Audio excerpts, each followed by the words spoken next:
Segunda-feira, 6 de dezembro de 93, entrevista na Casa de Cultura Oswald de Andrade com o ex-jogador Hélio Geraldo Caxambu. Entrevistadores, Manuel e Renata. Seu Hélio, vamos começar essa entrevista recordando um pouco a infância. Sim. O senhor onde nasceu, a data de Sim. nascimento, seus pais.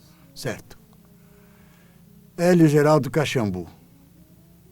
Nasci 15 de outubro de 1918, Campinas. Meus familiares me trouxeram para São Paulo 8 meses depois e aqui vivi toda a minha vida. Estudei, claro, primário, a vida foi seguindo. Fiz do término do primário, fui para o Instituto Profissional Masculino, lá no Brás. Hoje é Fundação Getúlio Vargas. E lá fui estudar o estudo secundário e estudando também o ofício de pintor. De lá saí,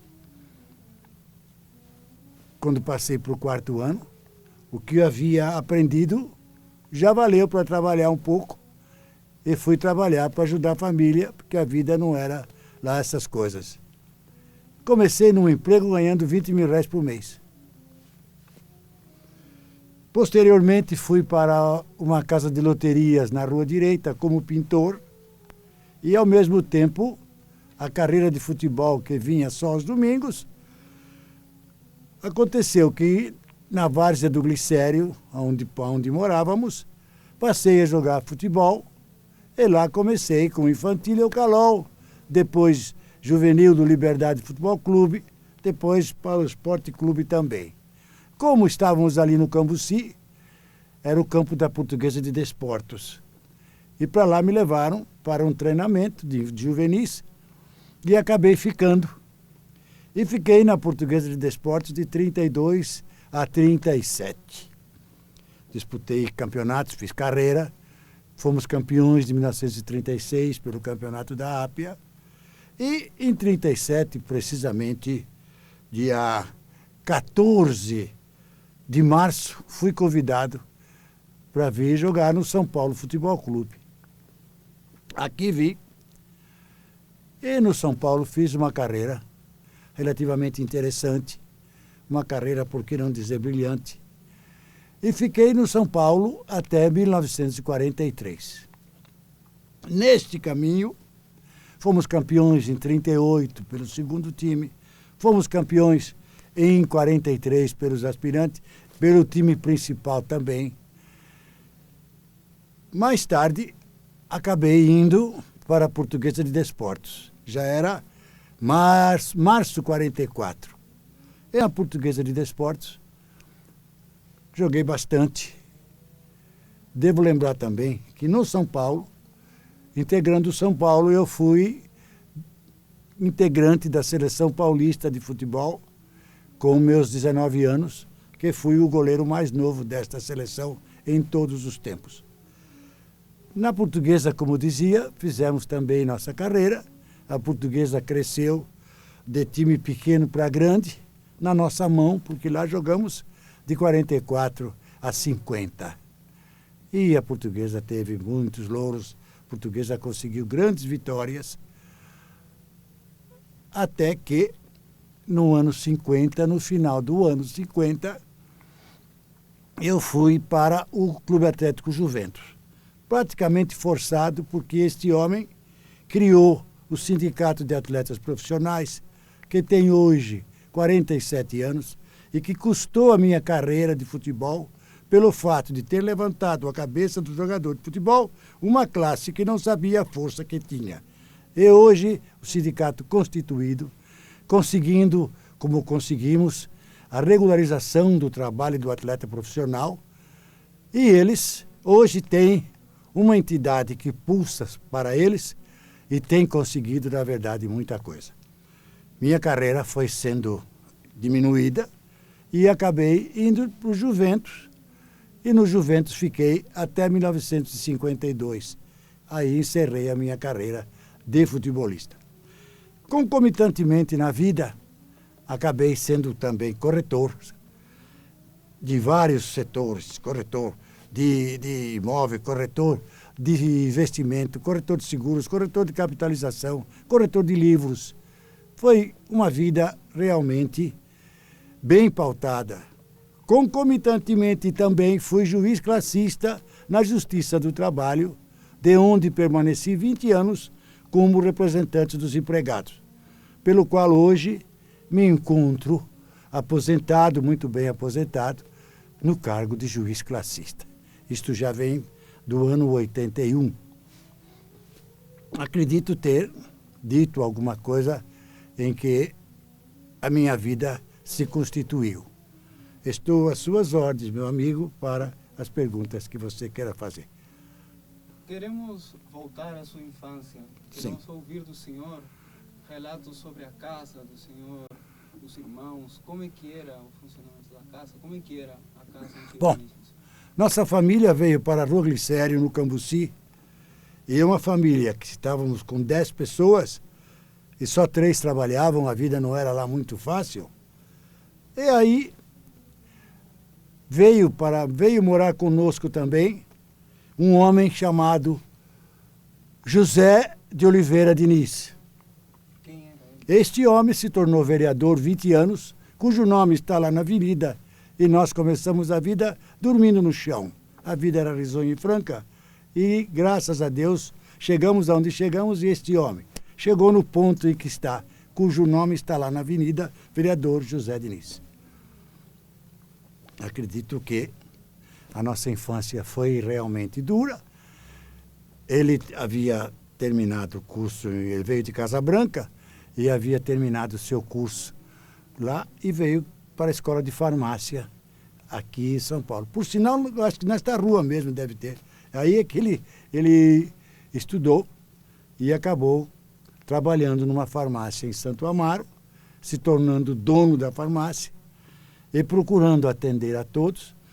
Quem podia pagava, quem não podia não pagava, e ele conseguiu amizade suficiente para lhe fazer 20 anos vereador, pelo até então MDB.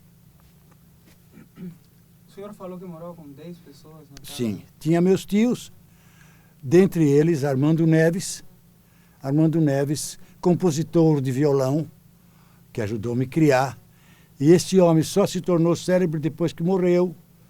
Ele trabalhou na Record 30 anos, era músico da Record, até a Record havia aposentado. E este moço criou uma porção de violonistas, como Rago, Aimoré e outros tantos violonistas que fizeram carreira brilhante. E este meu tio Armando faleceu no ano 76, e se tornou célebre, porque daí surgiu o Festival Armando Neves, Diploma Armando Neves e a famosa Rua do Choro, lá em Pinheiros. Esse é um dos meus tios. Outros tantos também trabalharam para dar a gente aquele sustento. Eu vivi sem meu pai a partir de 6 anos de idade. O meu papai foi requisitado pelo líder da Revolução de 24, general Isidoro Dias Lopes, e meu pai foi o guarda-costa deste homem, requisitado com o carro que ele trabalhava, e foram perdendo a Revolução, foram fugindo, exilados, acabaram se instalando na Bolívia como chacareiros e vendendo o produto desta chácara na feira para a sua sobrevivência.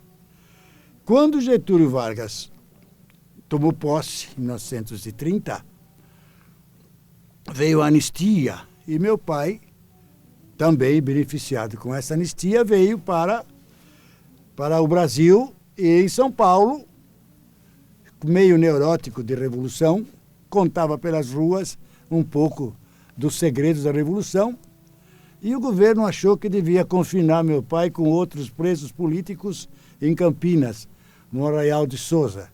Hoje chama-se apenas Souza. E meu pai viveu os últimos 9 anos da vida dele. E em 29 de junho de 40, meu pai faleceu lá nesse exílio, realmente. Estou às suas ordens.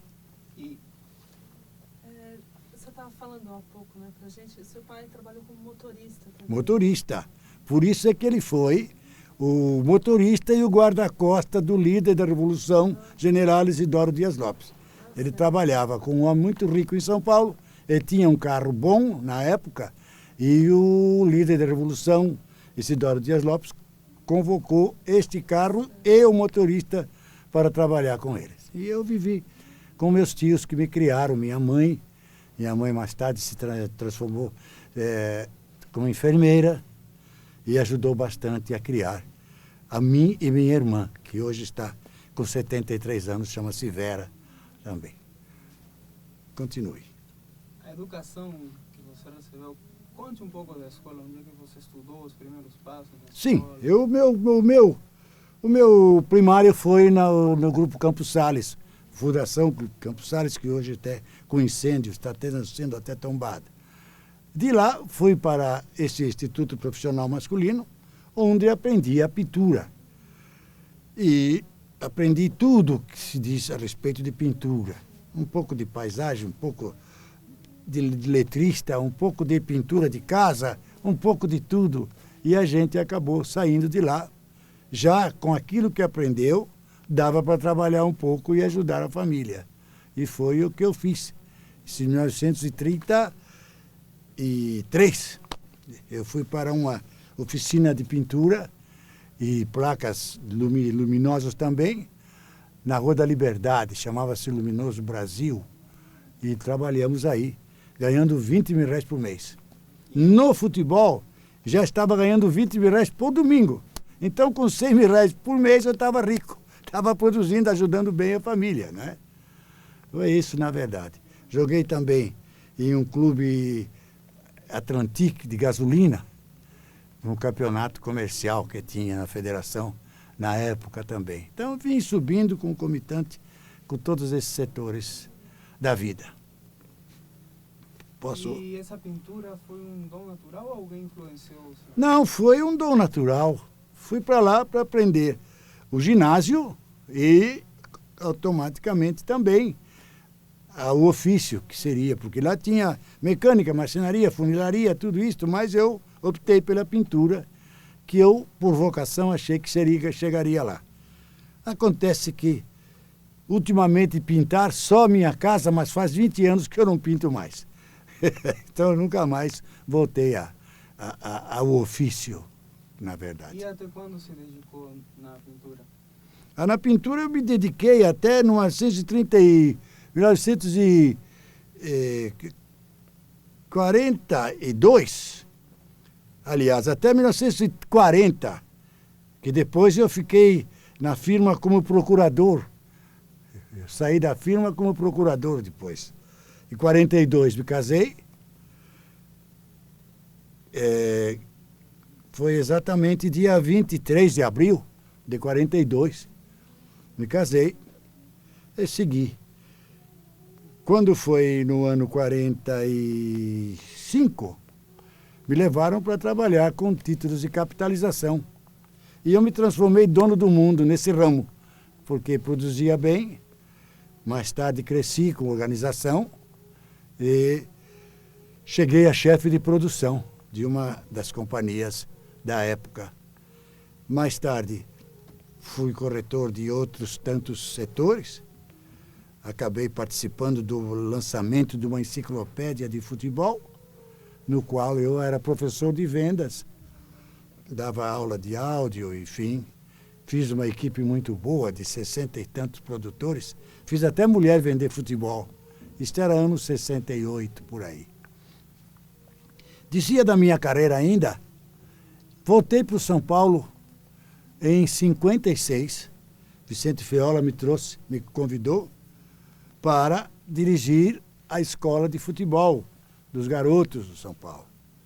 E aí permaneci de 56 a 63, por onde a nossa escola criou uma série de jogadores. Como quem? Como Roberto Dias, como Peixinho, como Sérgio Gonçalves Lopes, como Vanderlei, como o goleiro Gilberto, o Silva, enfim, uma série de várias dezenas de jogadores que fizeram suas carreiras brilhantes, muitos dos quais foram até a seleção brasileira. E fiquei no São Paulo até 63, porque o São Paulo transformou o Poi de goleiro em técnico, e para ele dirigir tinha que ser o juvenil.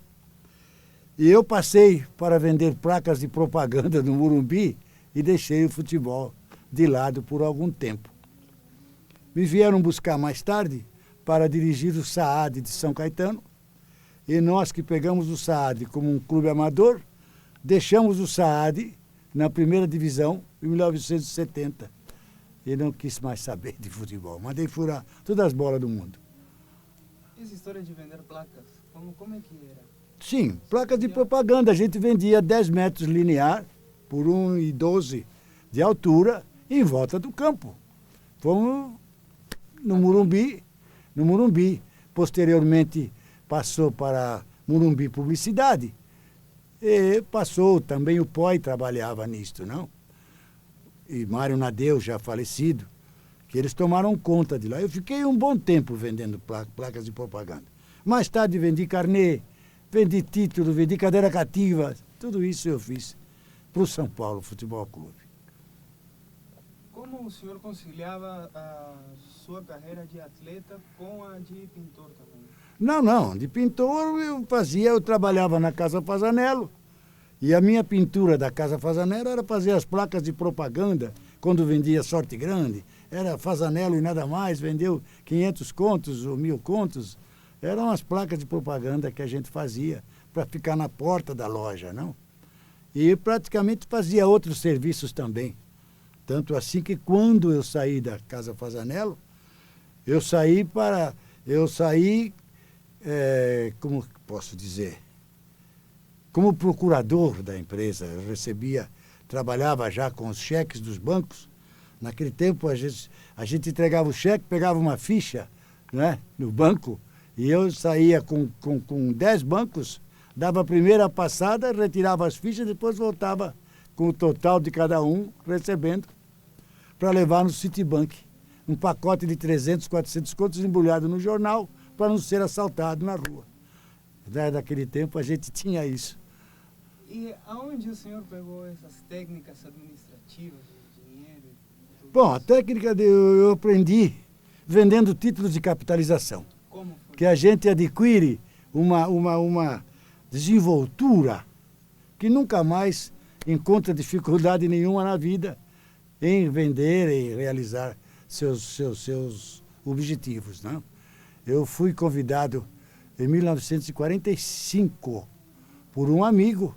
E eu disse a ele, não dá para conversar, não dá para procurar ninguém. E este amigo insistiu muito comigo. Quem era ele? Era José Camolês, hoje advogado no Rio de Janeiro.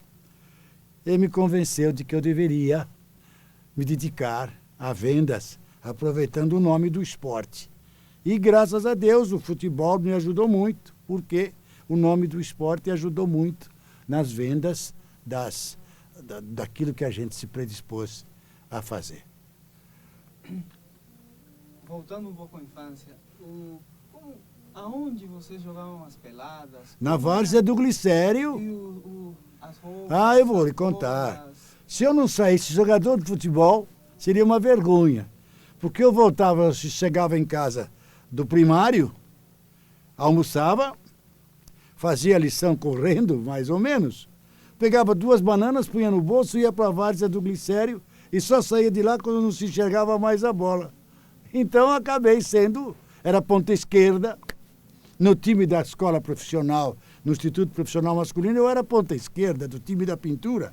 E depois me transformei em goleiro. E como vem essa mudança? Por quê? Porque lá no time da escola profissional, do Instituto Profissional, um dia faltou goleiro, eu fui pro gol. E gostei, e fiquei. Entendeu? Por isso é que me fiz goleiro. E essa história da ponte? Da ponte, isso foi muito importante. Eu treinava isso, eu via nas revistas da Argentina que os goleiros argentinos faziam isso. E eu treinei muito. E em 1939 acabei realizando uma ponte que para o paulista foi novidade. Até então os goleiros não faziam não defendiam daquela maneira. E eu acabei fazendo uma ponte muito alta até, por sinal, porque os goleiros rebatiam a bola e seguravam o chão para a caída. E eu acabei prendendo a bola e caindo sobre os cotovelos, onde já não doía, não doía, e era uma maneira boa de a gente poder cair, não é? E a consequência dessa ação, de ter feito a ponte, que repercussão trouxe?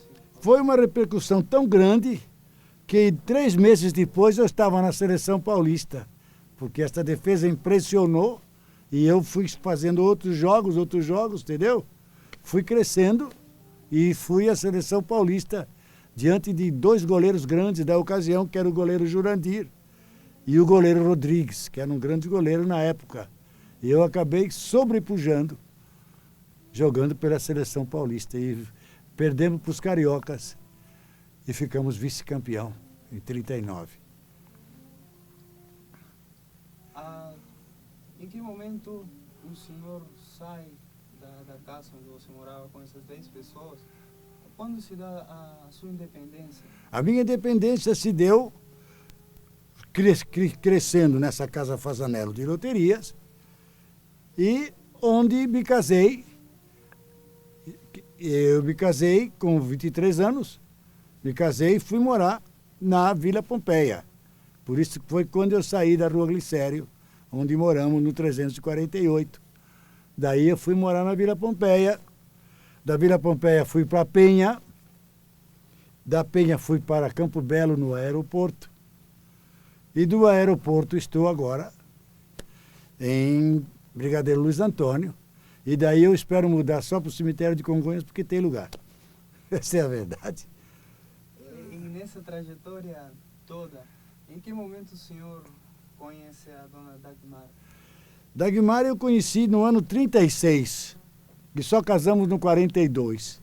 Nos vimos 2 anos depois, 36, voltamos a nos ver no 38, 39, ficamos namorando, ficamos noivo em 40, dia 29 de junho, exatamente no dia que falecera meu pai, 29 de junho de 40. Neste dia eu pedia em casamento a minha esposa e casamos a 23 de abril, na Igreja da Consolação. Monsenhor Francisco Bastos, vice-presidente do São Paulo, muitos anos, acabou fazendo mais tarde as minhas bodas de prata também. Isso é uma coisa interessante da minha vida. Monsenhor Bastos, já falecido, também deu uma parte da sua vida para o São Paulo. A gente treinava na quadra de bola cesto da igreja, porque nós não tínhamos onde treinar. São Paulo, naquela época, 37, treinava em campo de várzea, porque não tínhamos campo para treinar. Um belo dia, estávamos treinando no campo do Perdizes, ali na Avenida Água Branca, e uma bola esvaziou e tal. A outra bola foi para a rua, e o ônibus lá passou, estourou a bola, acabou o treino do São Paulo. Virou ginástica, que não tinha mais bola para treinar. E hoje eles vão para campo com 30 bolas, com 20 bolas novas. Naquele tempo eram bolas velhas. Essa bola era... De amarrar, exatamente. Aquelas bolas de amarrar. Só em 1940 é que começou-se com bolas de válvula. Até a Argentina é que lançou essas bolas de 12 gomos com válvula. Porque até então o Campeonato Brasileiro de 39 eu disputei com bola de amarrar ainda. Já amarrava com cordão de chuteira.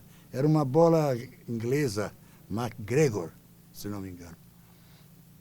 Agora, conta um pouquinho mais pra gente, em que circunstâncias você conheceu a sua esposa, como é que foi o namoro? Muito bem, nós nos conhecemos num baile.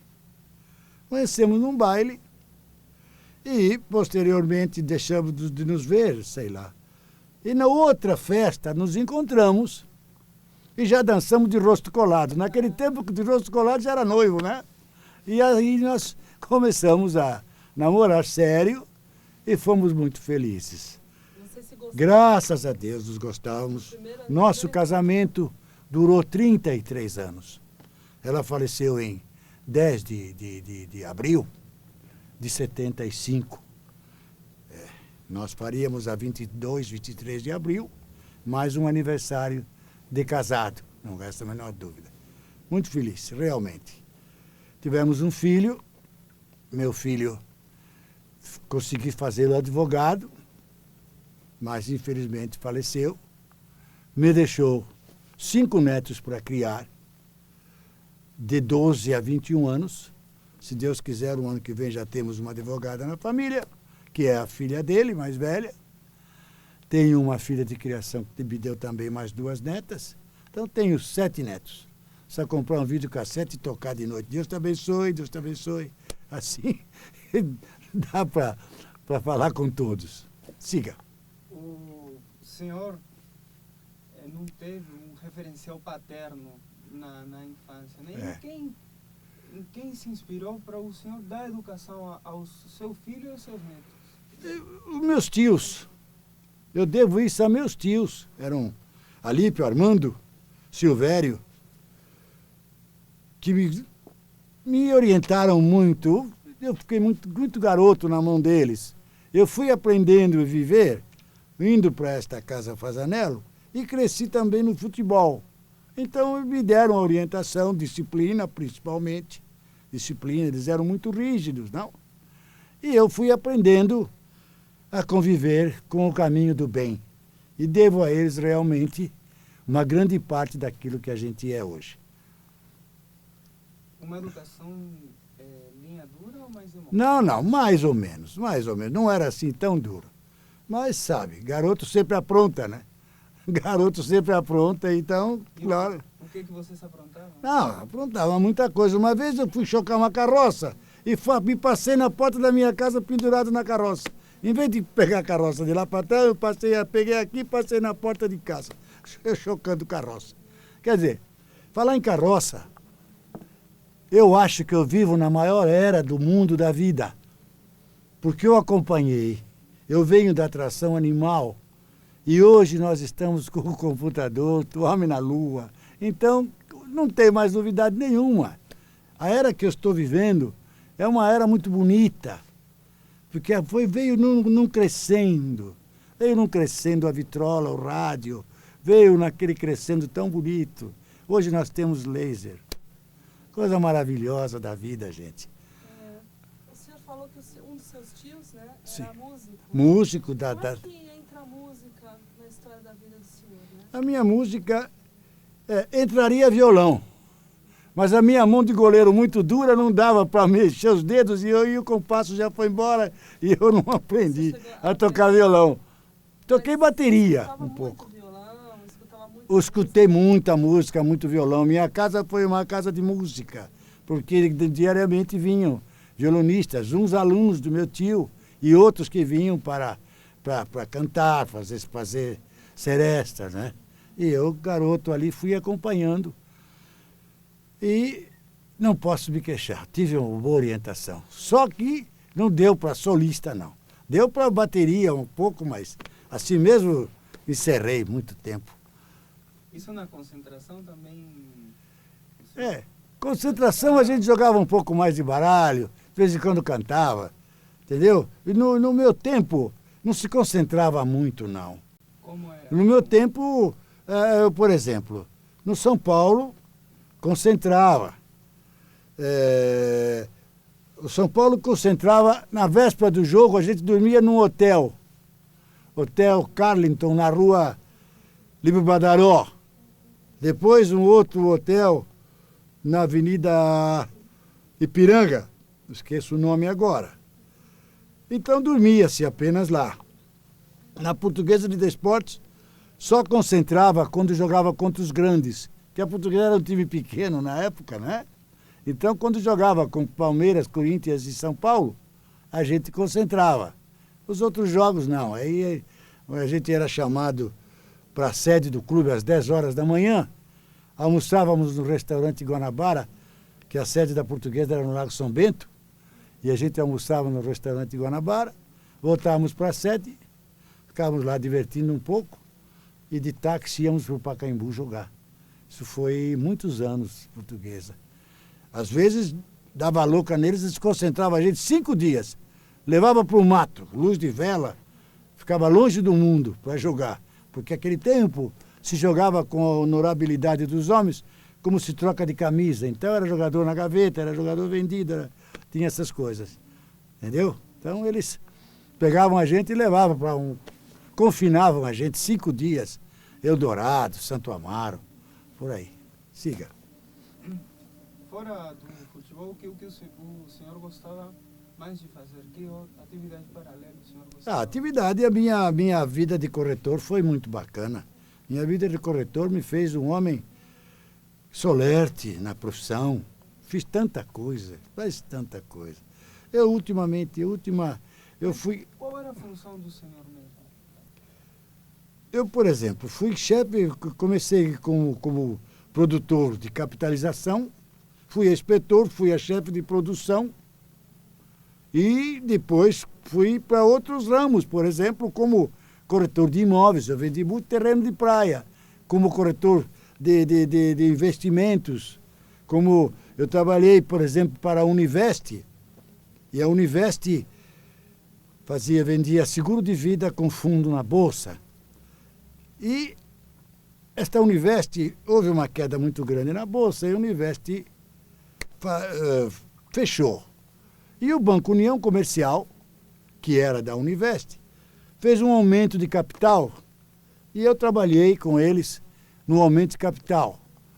Eu dirigia, coube a nós, os produtores maiores da época, 10 agências e cobrar dos gerentes de banco que eles levantassem da cadeira e fossem procurar os clientes maiores e vendesse ações. Quem podia financiava, quem não podia pagava à vista, enfim, assim era. E eu fiquei com eles um bom tempo fazendo esse trabalho. Quando eles pegaram esse bom capital de ações, venderam para o Banco Itaú. E o nosso presidente foi premiado com uma embaixada na Inglaterra, chamado Roberto Campos. É isso que eu posso contar para você. Agora, siga vocês em alguma coisa a mais. Eu gostaria, então, de saber um pouco mais da sua infância, né? Quais eram, se você tivesse que me falar uma lembrança importante, uma coisa que tivesse marcado. O que eu poderia dizer de infância? Eu só sei dizer que eu tinha que ser jogador de futebol. Que a minha vida foi só futebol. A gente jogava num campo grande, 5 contra 5, valia gol de bola e tudo, virava 12 e acabava 24. Isto era às 7 horas da noite e a gente estava lá ainda jogando. Isso era o futebol da época, entendeu? De garoto. Garoto, a única coisa que a gente pode... Quantos anos o senhor tinha? Meu amor, isso era 1927, 28. Né? Eu era moço, tinha 12, 10 anos, e olha lá, sabe? Quer dizer, a minha sorte foi que com 12 anos eu já fui para a juvenil da Portuguesa, né? Eu tinha o quê? Praticamente 12, 13 anos eu fui para a juvenil da Portuguesa e lá fiz a minha carreira, né? Lá acabei como juvenil. Já no ano 34, já ganhava aqueles 20 mil reais por domingo. Depois passei para 50. Depois a Portuguesa queria me fazer profissional. E a minha mamãe disse não. Futebol é coisa de boêmio, malandro, vagabundo. Você está no seu emprego, continua onde você está. E minha mãe não assinou o meu contrato de profissional. Quantos anos o senhor tinha? Era 1934, 35, eu tinha 16, 17 anos. Agora, a sua família apoiava, né?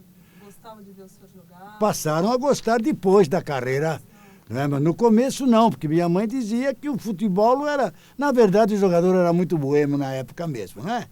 Então, aqueles que só viviam do futebol, viviam passeando, né? Quem pertencia a essa boemia? Aonde eram os lugares? Isto era por exemplo, tinha 2 lugares. Tinha Paissandu, para o Lago Paissandu, lá no Ponto Chique, lá onde fez o famoso Bauru, lá se reuniam alguns. E os mais granfinos se reuniam o Barão de Tapetininga, sabe? Era Mauro, era Bauer, era Felício Saad, que das indústrias Saad, que passeava junto, José Fazanelli, um grande juiz também da Justiça do Trabalho, eles é que enfeitavam a Barão de Tapetininga. Perdão. E ali era o lugar onde os jogadores se reuniam durante a tarde, o dia que não tinha treino, não é? Que antigamente só se treinava terça e quinta e se jogava domingo. Não é como hoje, full time, de manhã e de tarde. Até que para o São Paulo tá bom jogar todo dia, que se não joga eles vão ter que treinar. Treino não ganha nada. E no jogo eles estão ganhando bicho. Então tá bom jogar um dia sim, um dia não. E sobre esse dinheiro que o senhor ganhou? Ah, eu ganhei futebol? Se eu contar para vocês, eu joguei num tempo que não se ganhava nada. O meu maior contrato foi 100 contos de luva, 10 contos por mês, na Portuguesa de Desportos. Mas o que dava para fazer? Bom, dava. Deu que eu comprei uma casa no aeroporto por 129 contos. Foi isso só que eu comprei em Campo Belo. Entendeu? Mas o maior contrato meu foi esse, que terminou depois no Juventus. Entendeu? O que dava mais dinheiro era o corretor, o trabalho de corretor?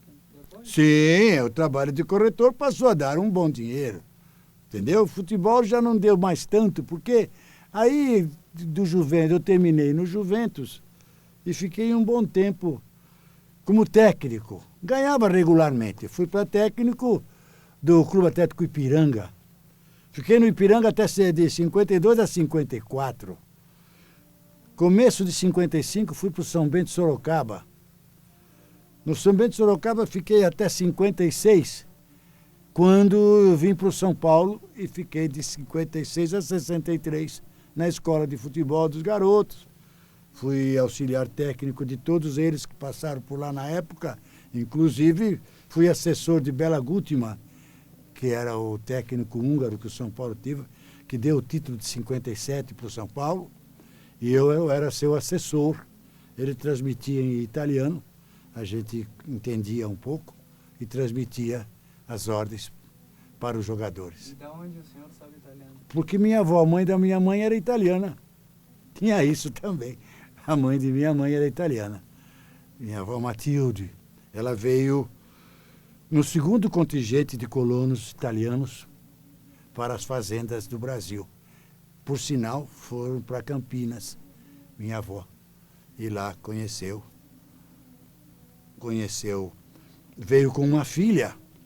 E esta filha acabou casando com o maquinista da Mugiana, onde nasceram José Diniz e outros primos que eu tenho. Entendeu? Que foi daí que nasceu. E ela casou depois com um moreno e nasceu a morenada toda, meus tios, minha mãe e outros. Minha mãe ficou relativamente branca, sabe? Os outros tios já saíram mais morenos, né? Estas são coisas da vida que a gente realmente deve ter mais coisas para perguntar. Agora, perguntem. A sua avó, o senhor conviveu com ela? Convivi com minha avó. Que idade? Eu vivi com a minha avó de quando nasci até a vovó faleceu em 44. Até 26 anos convivi com minha avó. Eu era o doce de coco da minha avó. Ela veio com vocês então para São Paulo? Veio, ela trouxe meus tios todos, minha mãe, eu, não é? Meu pai, vieram todos para São Paulo tentar a vida aqui.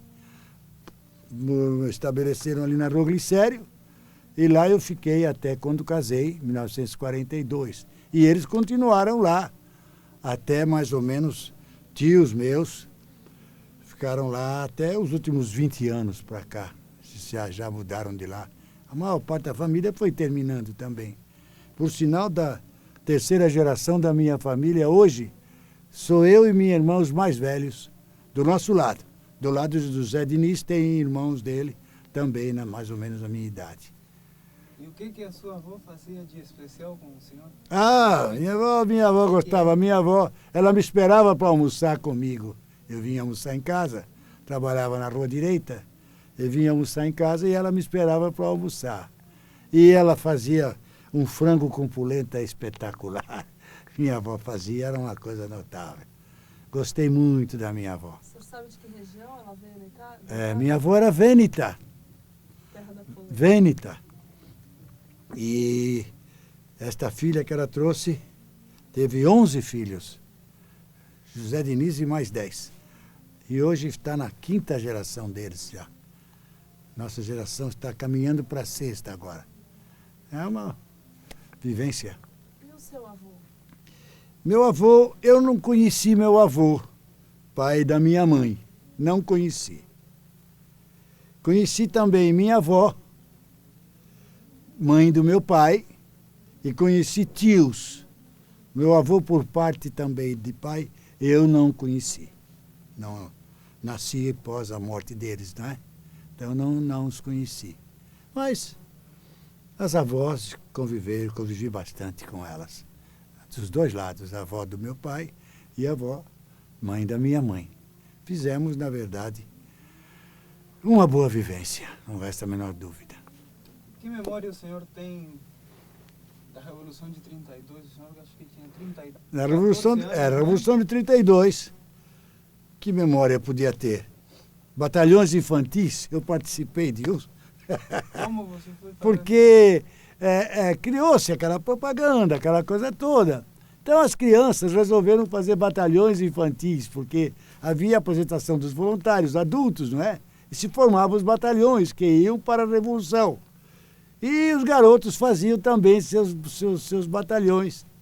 E eu participei de um batalhão lá do meu bairro e desfilávamos na cidade. Com quem? Não, com roupa comum, não tinha farda, não tinha nada. Um dia fizemos um canhão, o canhão explodiu, saiu para trás a bala lá, uma bola que quase queimou todo mundo. Também teve essa, de 32. Mas aí eu fui mais para futebol, né? Mais para futebol, fui mais para o emprego. E a minha infância foi... Minha infância foi só futebol. Em que momento o senhor opta pelo futebol, faz opção? Em que momento? Vamos dizer, 37. Que era portuguesa, eu estava como trabalhando junto e tal. No 37, embora trabalhando na Casa Fazanello, eu optei e vi que o futebol estava me dando bem. Tanto que aí eu fui para a Seleção Paulista em 39, tudo isso.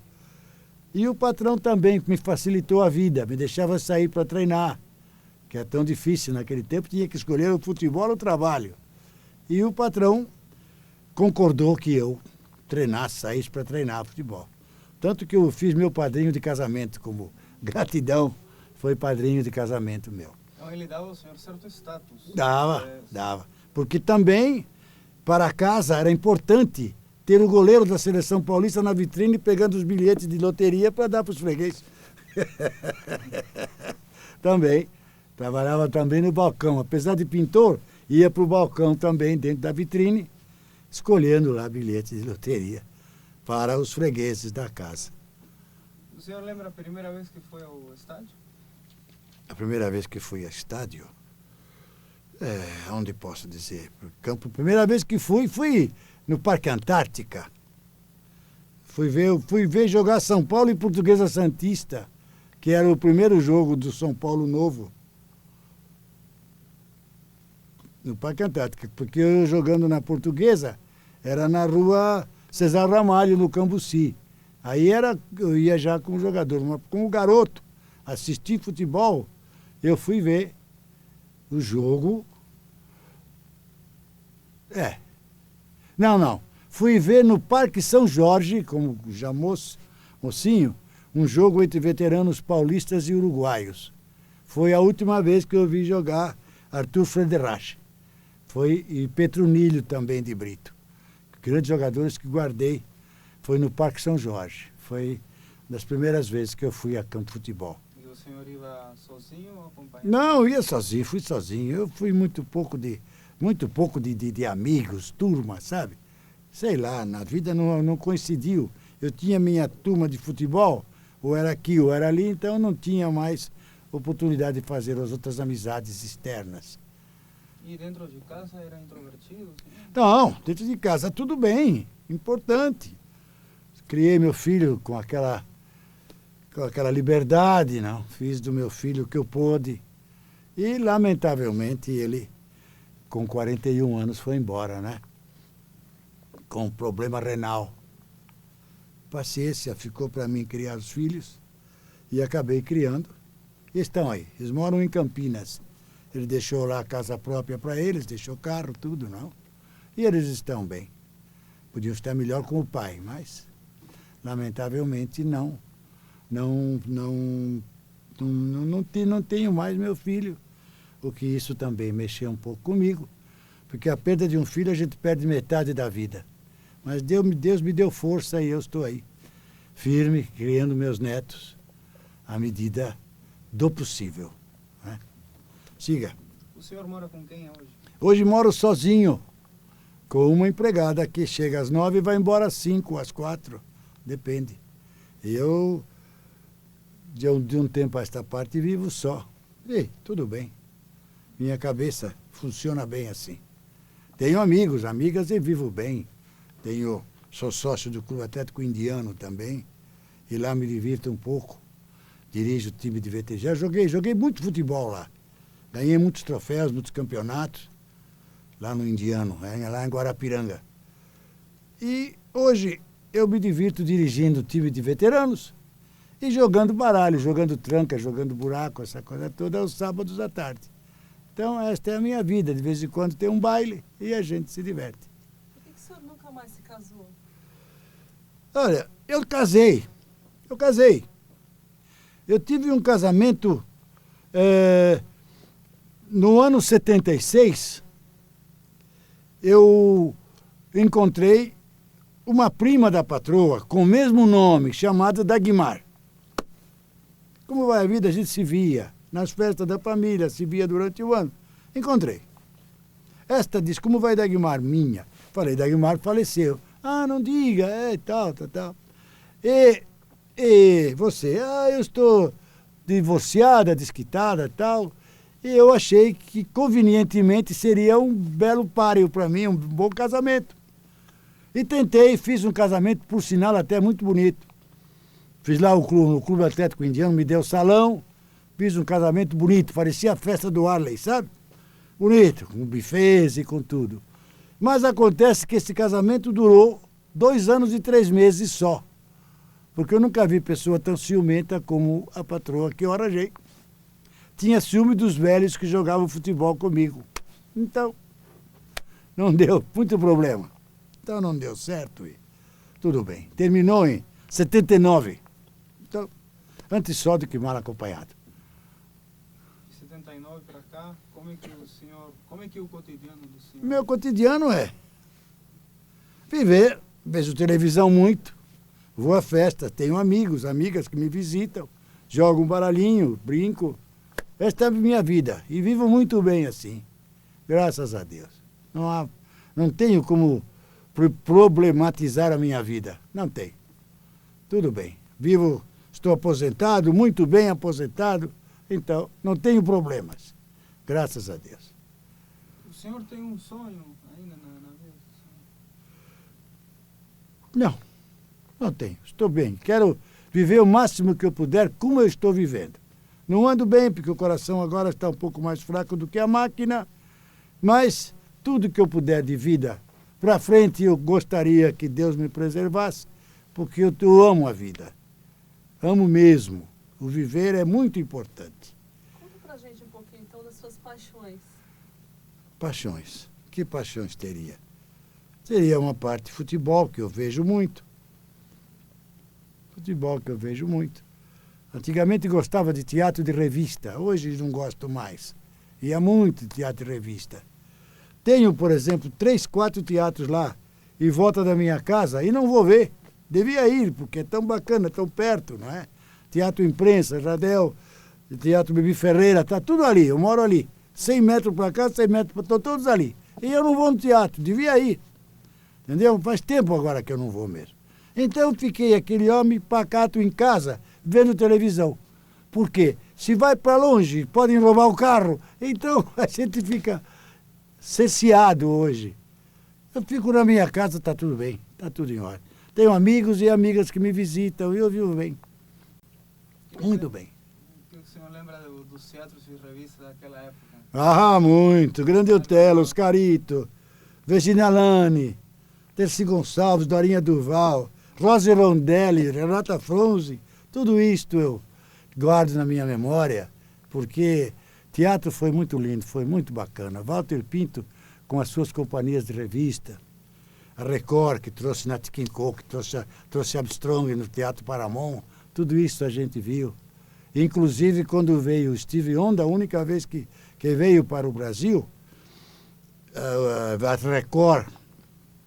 Record o trouxe, e eu fui comprar ingresso.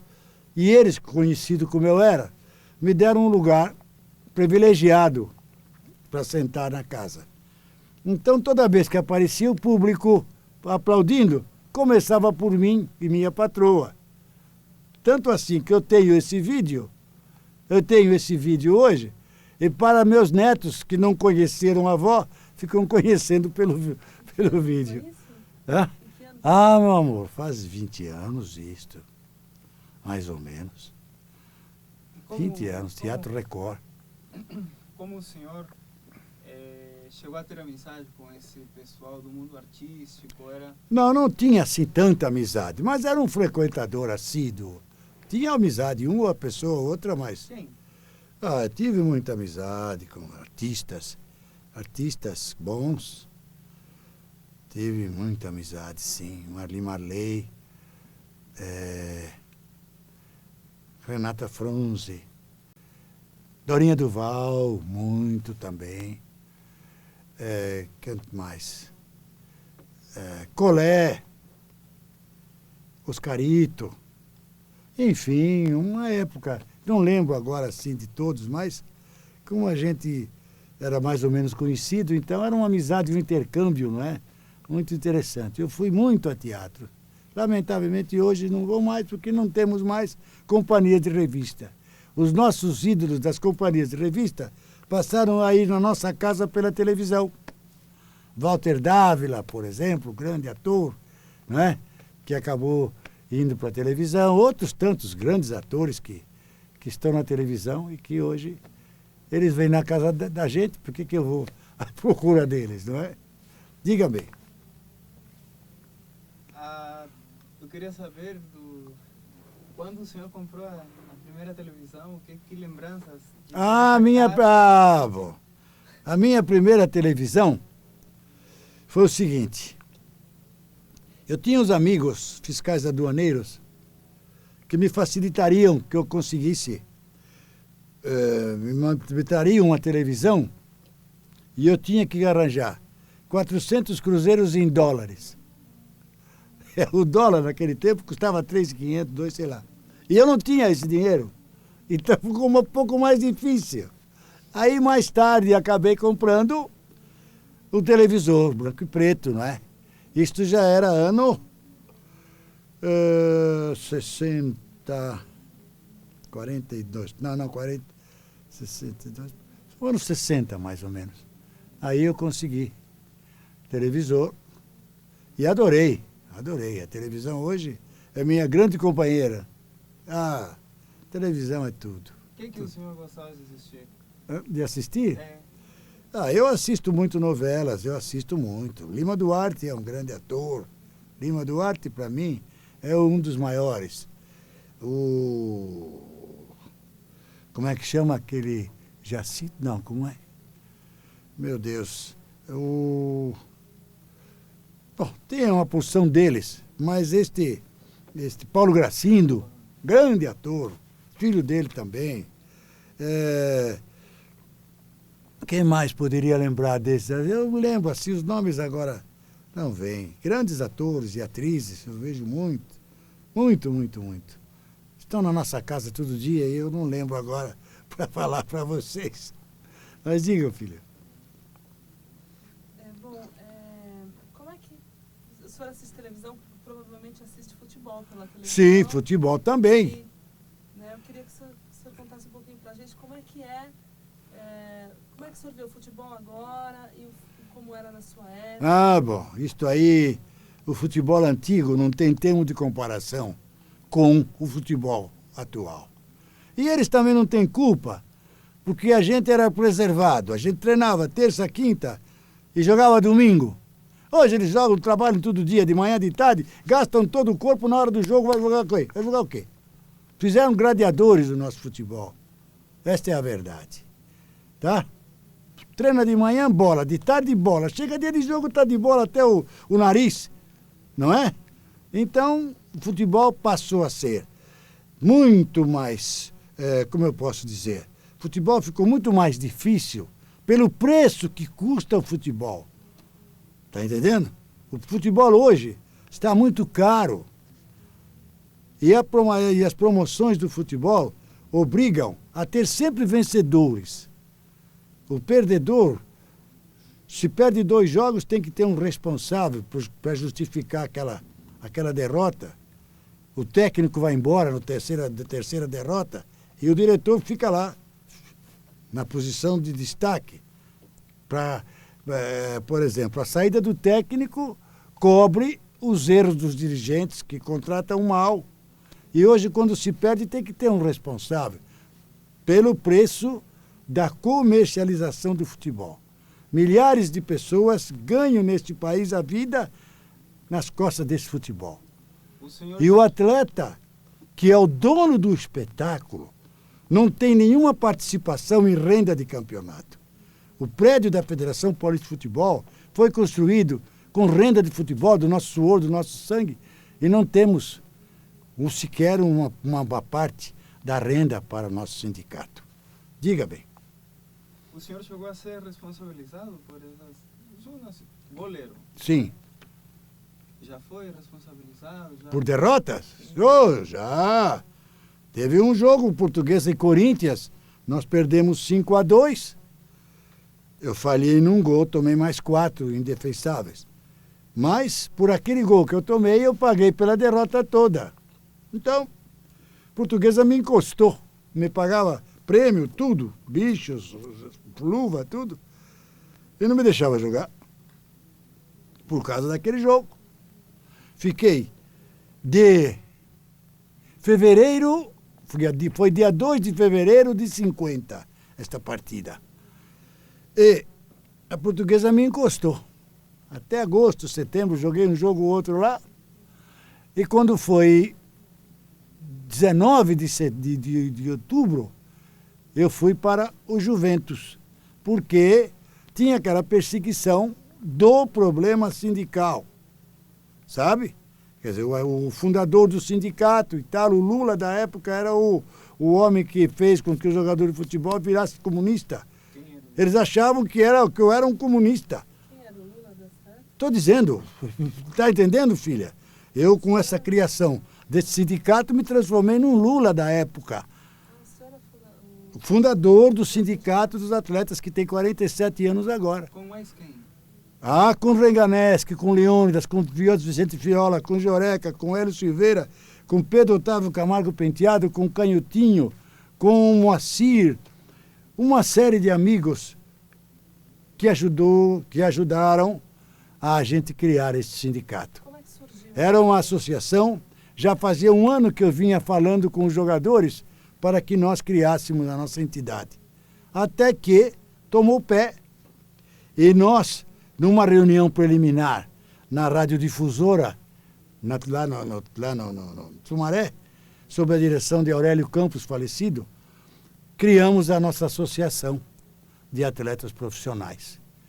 Fizemos uma assembleia geral no clube comercial na rua Líbero Badaró e vieram 97 jogadores. E nesse dia, por aclamação, me fizeram presidente. Eu fiquei presidente 5 anos, depois fui fazendo diretorias, continuei diretor. Resultado, são 47 anos que aí estou. Estive com o presidente Getúlio Vargas entregando um memorial para que a gente conseguisse regularizar o trabalho do atleta profissional. Mas não adiantou nada. Ficou lá, ficou na gaveta deles lá. Só mais tarde, no governo Jânio Quadros e posterior Jânio Quadros, Jango Goulart, é que conseguimos a regulamentação do trabalho do atleta profissional. Porque até então foi dada a carta sindical para nós E essa carta sindical não tinha base porque nossa carteira profissional não podia ser preenchida, porque não era preenchido como artista, entendeu? Tanto que os artistas até hoje não conseguem aposentadoria porque não têm sua carteira profissional anotada. Quantos artistas que estão aí parados à espera de aposentadoria e não conseguem? De vez em quando eles vão ao presidente da República, arranjam uma cota, arranjam isso, arranjam aquilo, entendeu? E não consegue. Até hoje não conseguiram. Então, o jogador de futebol conseguiu. E hoje tudo que eles têm deve ao nosso sindicato, não resta a menor dúvida. Esta é a verdade da coisa. Diga. E que tentativas para travar esse processo aconteceram? Porque quem era a oposição? Os clubes. Então, Os clubes mandaram dizer para mim que eu deixasse como associação beneficente, porque se transformasse em sindicato, eles não tinham condições de pagar as responsabilidades que iam advir. Eu fui ameaçado que não devia transformar o sindicato, a Associação dos Atletas Profissionais, em sindicato, porque adviriam obrigações de que eles, clubes, não podiam, na época, corresponder. Entende? Como veio a carta sindical, eu passei a ser perseguido. Meu erro valia 2. Entendeu? Perseguido como No jogador, como profissional, jogador. Quer dizer, meu erro valia 2, entendeu? Quantas vezes me fizeram reserva e eu pacientemente esperava a minha vez. E voltava. 5 vezes eu venci. Graças a Deus. Diga, irmão. Qual foi a sua maior emoção dentro do campo e a maior emoção fora do campo com o futebol, assistindo o futebol? Emoção dentro do campo. Eu tenho uma lembrança em 1939, em que Leônidas, que veio da Copa do Mundo de 38, com muito cartaz, jogando na Gávea São Paulo e Flamengo, e eu acabei defendendo do Leônidas um pênalti. E isto, para mim, foi um galardão, porque o grande jogador da Copa do Mundo bateu um pênalti e eu defendi. Isto foi uma grande emoção, porque eu jogando pelo São Paulo, no último minuto do jogo, teve esta penalidade, que o Leônidas bateu e eu defendi. Até hoje ele não gosta que eu fale disso, porque ele fala que já me fez outros gols. Fez, na verdade, né? Mas este foi o galardão para mim. Quem ganhou o jogo? Nós ganhamos 4-1. E na pegou na Gávea. ponte ou espalmou? Não, essa foi espalmada. Naquele tempo ainda não tinha feito a ponte. Era março de 39. A ponte foi 2 de setembro de 39. Eu guardo datas muito bem, sabe? Diga, filho. E a maior emoção fora do campo? Fora de campo, assistindo fora de campo, a maior emoção foi grandes jogos. Eu vi grandes jogos, eu vi. Eu vi um grande jogo de futebol entre Uruguai e Espanha na Copa do Mundo de 50 no Pacaembu, numa quarta-feira, que foi a maior partida de futebol que eu vi até hoje, ganhou o Uruguai 3-2. Lembro como se fosse hoje. Conta um pouquinho, então, pra gente. O que eu posso dizer? Chovia um pouco. Casa cheia, Pacaembu cheio, jogava Uruguai e Espanha. A Espanha começou vencendo 1-0, vencendo 2-1. E o Uruguai fez 3-2, o Obdúlio Varela e outros. Que depois eles foram ao Maracanã e nos venceram. Entendeu? Depois eles foram para o Maracanã e acabaram nos vencendo. Aquela época foi triste para nós, claro. Todo mundo achava que o Brasil já era campeão. E até hoje não aprende. Eles publicam assim, vamos ao tri, vamos ao bi. Quer dizer, do lado de lá não tem ninguém. Entendeu? Quer dizer, a propaganda é que atrapalha isto. Vamos competir. Claro, do lado de lá tem gente tão forte quanto eu deste lado. Não é que vamos ao tri, vamos ao bi. Entendeu? Vamos considerar que do lado de lá tem grandes adversários. Por exemplo, o europeu levou 20 anos estudando o futebol do Brasil. Como andávamos, como corríamos e tal. E nós fomos de encontro a eles, criando gladiadores. Quando físico por físico, nós levamos sempre a perder com os estrangeiros. Entendeu? Então, em lugar de que... Agora estamos criando nova técnica, agora o futebol está readquirindo melhor futebol e acredito que vamos fazer uma boa figura neste campeonato. Vai ser duro de ganhar, vai ser duro, mas eu acredito que o Brasil vai fazer uma boa figura, porque agora a técnica voltou a prevalecer, temos tido grandes jogos de futebol e eu não sei o que o seu Parreira vai fazer, mas o seu Parreira tem jogadores para fazer. Eu acho que não precisava buscar jogadores da Europa, porque eles têm lá a sua maneira de jogar e quando eles vêm jogar para o Brasil, eles vêm todos estourados já, entendeu? Agora, temos aqui no Brasil jogadores que poderia se fazer uma seleção bem trabalhada, entendeu? E faríamos uma boa figura, tenho certeza. Para finalizar, eu não posso deixar de perguntar também a maior emoção do Caxambu como pessoa, enquanto pessoa. Que emoção. Quantas? Tive algumas. Como pessoa, tive algumas. No dia do casamento, uma emoção muito bonita. O primeiro casamento meu foi uma coisa muito bonita. Eu achei, realmente. Foi uma oportunidade em que eu me senti muito bem. Quando fui nomeado pela primeira vez para juiz classista na Justiça do Trabalho, em 1960, foi também uma grande emoção, não é?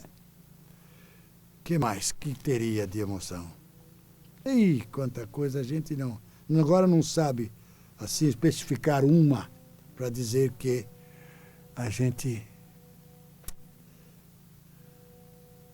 Quando nasceu o primeiro neto, também foi uma grande emoção. A neta que tem 21 anos agora. Foi também uma emoção, porque é um prosseguimento da gente. Neto é o sangue da gente, não é? E a gente fica bobo. Como avô, fica bobo. Diga, meu filho. E como avô, a educação, o avô coruja, né? Avô coruja, porque o avô atrapalha o trabalho dos pais. O avô sempre facilita as coisas que o pai endurece, o avô sempre amolece e prejudica a criançada. Mas eu estou muito feliz com meus netos. Tenho um neto que está no basquete, jogando no Tênis Clube de Campinas, com um futuro maravilhoso. Tem 14 anos, é maior que eu. Ele joga um basquete que é maravilhoso. Outro irmão joga mais armador. Mas este é uma maravilha. Eu fui lá para vê-lo jogar um contra o outro, não sabia para quem torcer, mas acabei torcendo para o maior, porque o maior é daquele que pega a bola nessa cesta e vai lá na outra cesta e faz. É de 3, é de 1, mas é emocionante. Acabei levantando com ele, porque eles fizeram 60 pontos, ele fez 32. Então a gente fica emocionado, né? É isso. E o futebol para os seus netos? Eles foram para os lados do basquete. São 3 meninos, 2 deles foram para o basquete, não são lá para o futebol, não. Porque, assim... E o outro menorzinho, de 12 anos, também é meio excepcionalzinho, ainda não definiu nada na vida. É porque uma das coisas legais, né, dos avós é contar história. Contar histórias, claro. Então, os avós sempre contam para os netos a história da vida deles, um pouco do passado. E como é que é essa história? Como é que é a história que o senhor conta para os seus netos? Tem futebol, não tem futebol? Eu contei muito futebol para eles. Contei a vida em si. Todos os prós e os contras da vida já tenho contado para os 2 maiorzinhos, que um tem 13, outro 14, para que eles amanhã tenham o lema de sua vida. Já para as moças eu não tenho assim jeito de... Mas elas estão bem encaminhadas por si. São muito bonitas, na verdade. E vivem lá em Campinas. Meu filho deixou lá uma casa muito boa para eles, né? E eu vou 2 vezes por mês a Campinas, Corujão, ver seus netos, realmente. Você fazia? Meu filho era professor, auditor, advogado, corretor, ganhava o dinheiro que queria. Plantou em Campinas. Em 6 anos, 8 anos, ele plantou 20, comercial e socialmente, na cidade de Campinas. Estava muito bem na vida. Mas Deus quis assim e o rim levou ele embora. Arranjei na hora H transplante, doador, tudo, mas 4 dias de UTI e ele foi embora. Era maior que eu, mais forte. Pegava na gente assim, era ponto final. O senhor fala muito em Deus, o senhor é Católico, praticante. praticante, desde garoto, fui sempre aquele católico. Eu vou todo dia na igreja. Eu não começo o meu dia sem ir numa igreja. Isto foi meu lema e tem sido. E tem sido.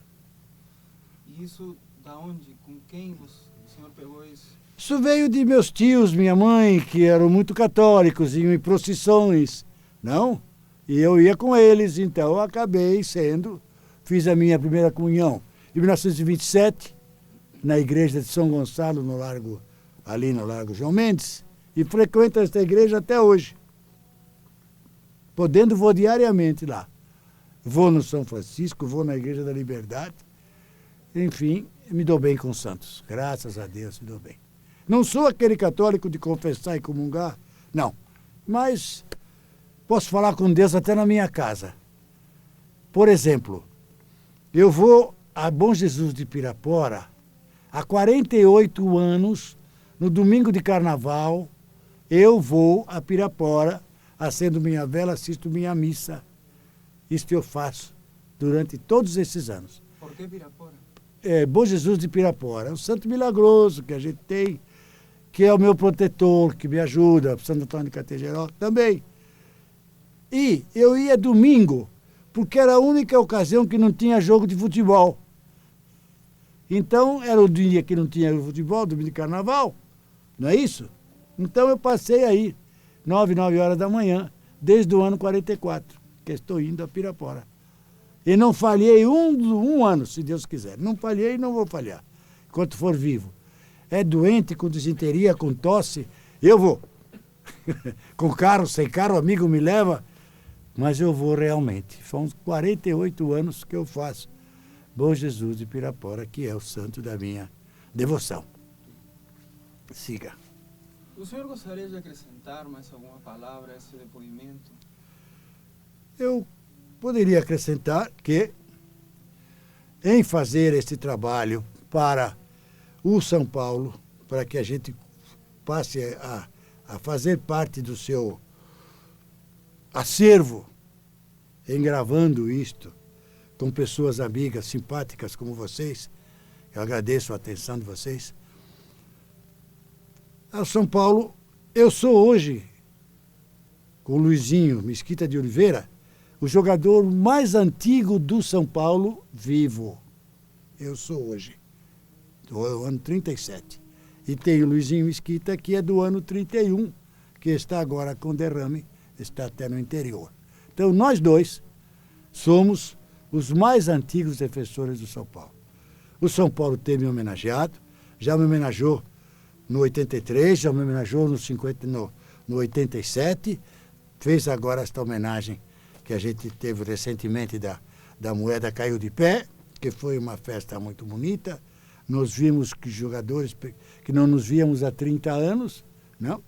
E os meninos do São Paulo, que eu dirigi do ano 53 a 63, que hoje, pais de família, industriais, médicos, advogados, resolveram fazer uma homenagem para mim e fizeram agora no ano 91, que foi uma coisa maravilhosa, que meu coração aguentou e a gente lutou.